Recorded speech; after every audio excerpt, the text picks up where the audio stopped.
So let's start the story of Dutchmen in Korea with the first Dutchman, at least we know of, who reached the Korean shores.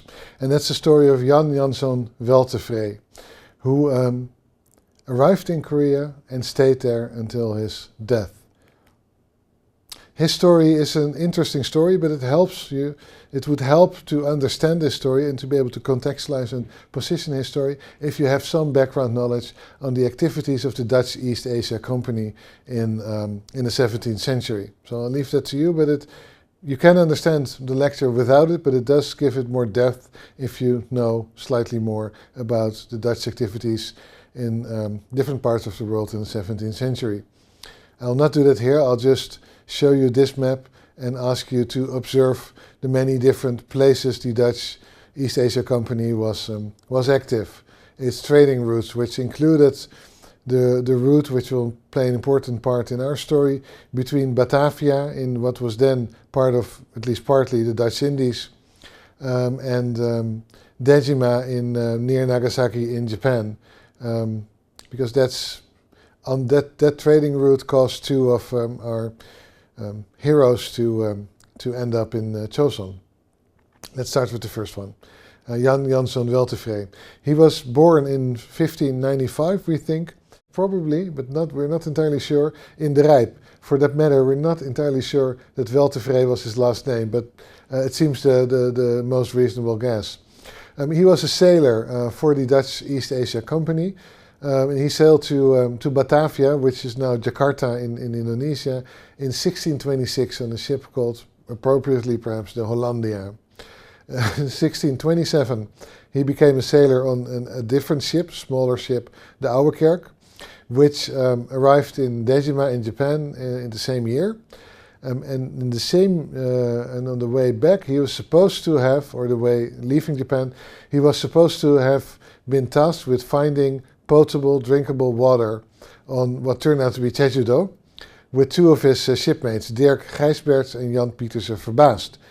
He was captured, however, and the Ouwekerk left, and they were stranded in Choson, captured by Choson soldiers. There is another story that explains it slightly different, and that's that basically Jan Janson Weltevree and his mates were pirates, or at least they were also pirates, and they had captured a Chinese ship, and the three of them were left in charge to steer the ship with their captives to a place where they could sell both the ship and its contents and its crew as slaves.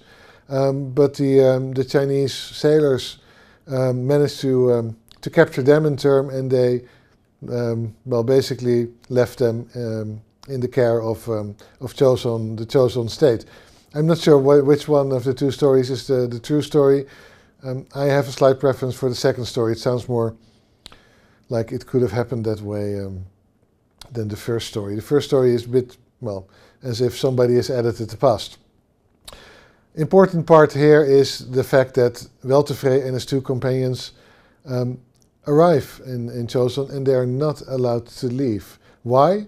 And this is interesting because if you're, for example, a Chinese or a Japanese fisherman or merchant ending up in shipwrecked in Choson, you would be sent back, usually with the first opportunity that would arise.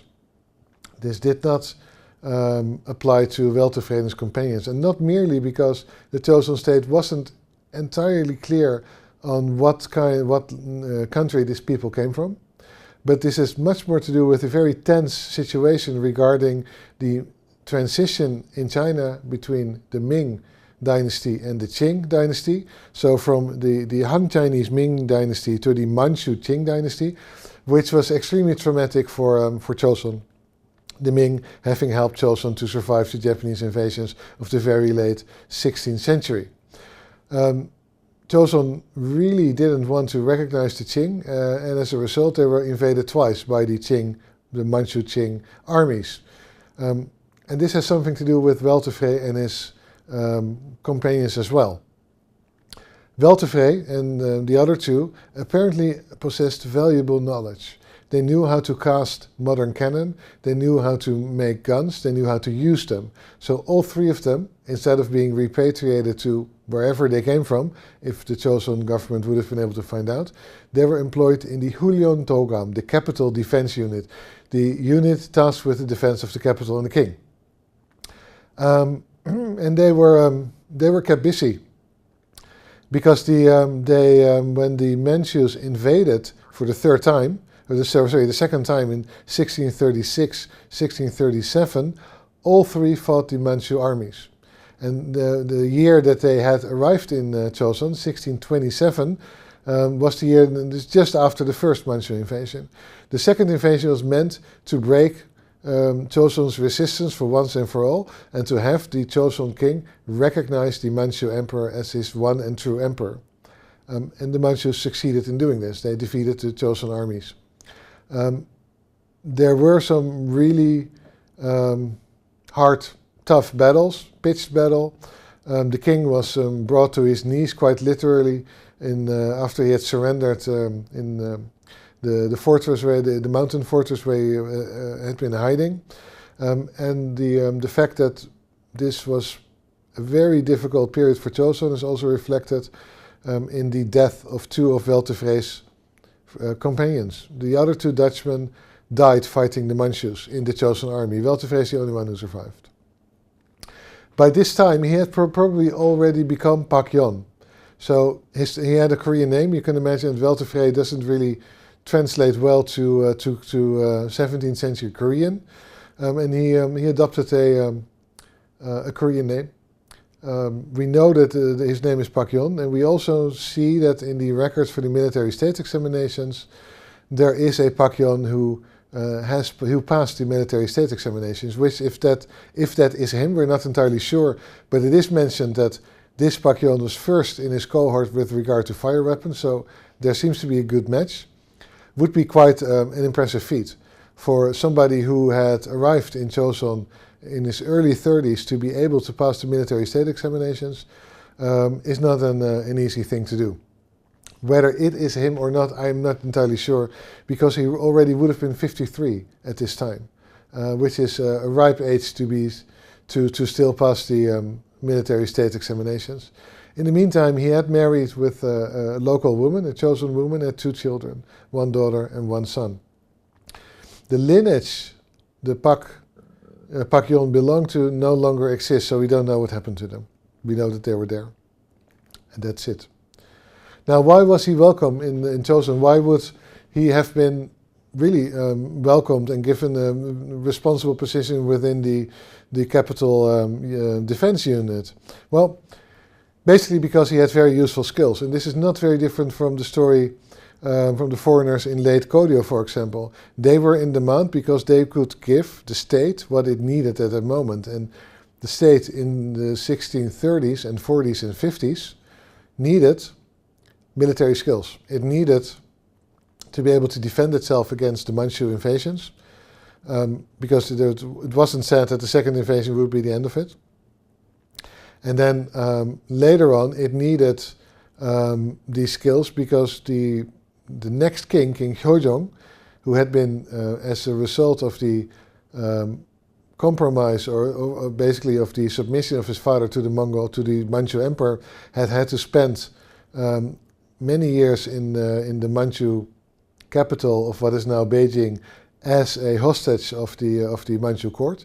Once he came back to Korea and became king, he had this notion to arm the country and to conquer the north, to conquer the Manchus. This never happened, but this was made policy. Now, this made it much more likely for a foreigner like Weltevrey to be welcomed, because apparently he had these skills. And the fact that he may have passed the Mugwa, so the military examinations, at the age of 53, which in 1648 would have been really different from being 53 today, or whether he was just an unusually gifted person, I don't know. But it's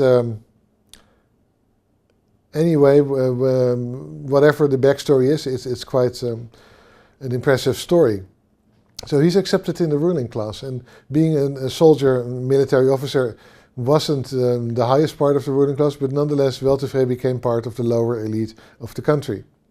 Which gives you to think about the notion of Joseon being a hermit kingdom. It probably wasn't that isolated as it's often been portrayed.